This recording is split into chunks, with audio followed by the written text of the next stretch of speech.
बिस्मिल्लाहिर्रहमानिर्रहीम। अस्सलाम वालेकुम जी। आप देख रहे हैं ज़हरा अहमद किचन सीक्रेट्स और आज हम आपके किचन में बनाने जा रहे हैं वेजिटेबल पराठा।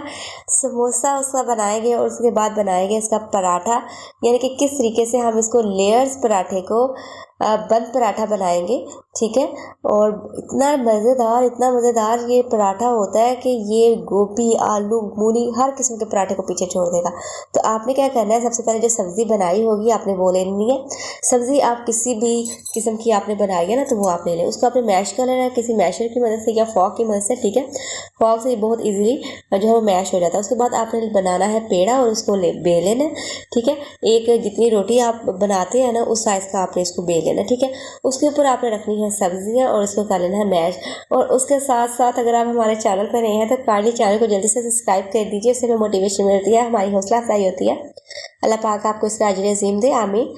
तो हमने क्या करना है जी, इसको इस तरीके से सेट कर लेना है, रोटी सारे पे फैला लेना है, ये देखिए जी। उसके बाद हम लगाएंगे इसके सेंटर से एंड तक कट। ठीक है, सेंटर से स्टार्ट करना है और इस तरीके से उसको बाहर की तरफ कट लगा के ले आना है।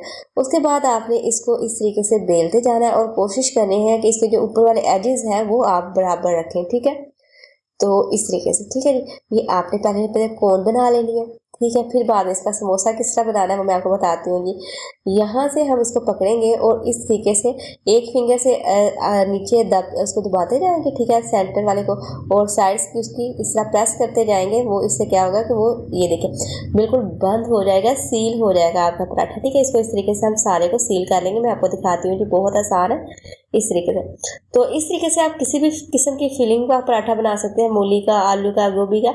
और सबसे मज़ेदार पराठा है तो इसका तब बनता है जब इसको प्लेन बनाते हैं। और जो बंदा आपका ये वाला पराठा खाएगा ना वो आपसे बार बार डिमांड करेगा कि वो वाला पराठा हमें बना के दीजिए, क्योंकि इसका एक अलग ही टेस्ट आता है इस तरीके से बनाने। तो इसको आपने सारे को कर लेना है सील। ठीक है, इस तरीके से। उसके बाद हमने क्या करना है, इस तरीके से उसको पुश करना है और दोबारा से इसको हमने राउंड शेप में ले आना है। राउंड शेप में लाने के बाद इसको रखना है हमने खुश्क आटे में। ठीक है जी, इस पर अच्छे तरीके से आपने खुश्क आटा लगा लेना है, क्योंकि अगर ये बेलते हुए चिमट जाएगा नीचे तो उससे क्या होगा, ये सारी इसकी सब्ज़ी बाहर निकल जाएगी और बहुत इसका ना बैड लुक आएगा। तो अब क्या करना है, हमने इसको हल्के हाथ से बेलना। ठीक है, आपने ज़्यादा जोर लगा के नहीं बेलना है इसको, बहुत आराम आराम से हम इसको बेल लेंगे इस तरीके से। ये देखिए जी माशाल्लाह। तो हम इसको जितना आपने बारीक करना है आप उसको बारीक करें, क्योंकि जितना बारीक बनेगा उतना ही ज़्यादा ये क्रिस्पी बनेगा। ठीक है, इस तरीके से हमने क्या किया है, इसको बेल लिया। अब हम करेंगे, तवे को हमने कर लिया है गर्म। ठीक है, मीडियम फ्लेम पे हमने तवे को गर्म कर लिया हुआ है। इसको हम तवे पे डाल देंगे और इसको डालने के बाद भी आपने तवे की जो फ्लेम है ना वो मीडियम ही रखनी है, ना लो करनी है ना हाई करनी है। इससे क्या होता है कि आपका जो पराठा होता है ना वो अंदर से कच्चा रह जाता है अगर आप इसको तेज़ आंच पे पकाते हैं, और लो भी पकाएंगे तो वो तो पकेगा नहीं। तो हमने मीडियम फ्लेम पे पकाना है इसको। जैसे ही इसकी ऊपर वाली साइड का कलर चेंज होने लगे हमने इसकी साइड चेंज कर देनी है। इसी तरह हमने 1 मिनट के लिए इसकी दूसरी साइड को भी पकाना है। ठीक है, उसके बाद आपने इसके ऊपर घी या ऑयल अप्लाई करना है, जो भी आपने इसके ऊपर लगाना है, घी लगाना है, ऑयल लगाना है, देसी घी लगाना है। ठीक है, उसके बाद हमने साइड चेंज कर दिया। आपने देखिए दूसरी साइड के ऊपर भी जो फूल बन चुके हैं वो पक चुकी है। आप किसी भी आप जो साफ़ी यूज़ करते हैं, दस्तरखान यूज़ करते हैं अपने किचन में, उसकी मदद से मैं इसको एक दफ़ा घुमा लूँगी ताकि इसके तमाम साइड्स पे प्यारे प्यारे से फ्लावर्स बन जाएं और ये अच्छे तरीके से तमाम साइड इसकी कुक हो जाए। तो इसकी देखिए किनारों तक भी फ्लावर्स आ चुके हैं, लेकिन ये थोड़ी सी भी कच्ची है, इसमें दोबारा पकाऊंगी। देखिए मैंने दोबारा इसकी साइड को, फ्रंट वाली साइड को कुक किया, कितनी ज़बरदस्त तरीके से ये पक गई है।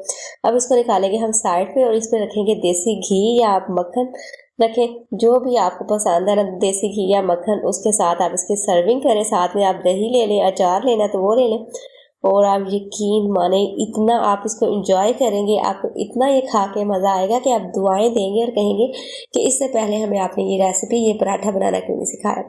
तो आप देख सकते हैं बिल्कुल इसके किनारों तक जो है ना आई हुई है सब्ज़ी, और किनारों को हमने ख़राब नहीं होने दिया, बिल्कुल भी इससे किनारे आपके नहीं ख़राब होते।